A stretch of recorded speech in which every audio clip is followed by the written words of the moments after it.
मैंने कुछ लोगों को देखा है, अगर कोई नेक काम कर लेते हैं ना तो फिर वो कहते हैं चूंकि मैंने किया लिहाजा सारी दुनिया फौरन ये करे। आप ये क्यों नहीं समझते कि रब ने आपको तौफीक दी है तो आप आजिज हो जाएं अल्लाह के बंदे, आप आजिज़ी इख्तियार करें। वो कहते हैं चूंकि मैं करता हूं लिहाजा मैं अब इतना बड़ा आदमी हूं तो फलाने फलाने फलाने फलाने बंदे तो ठीक ही नहीं।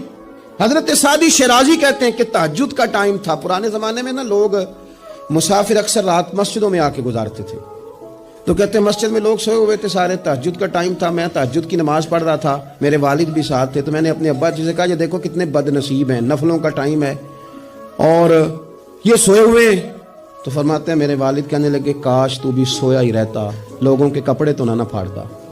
ओ खुदा के बंदे, अगर तूने पढ़ी है तो तेरा और रब का रिश्ता है, इसकी बुनियाद पर तू दूसरों को हकीर जानने लग गया। इल्म पढ़े दा मान न करिए माता की मैं पढ़िया, ओ जब्बार कहार कहावे मते रोड देवे दुध कड़िया।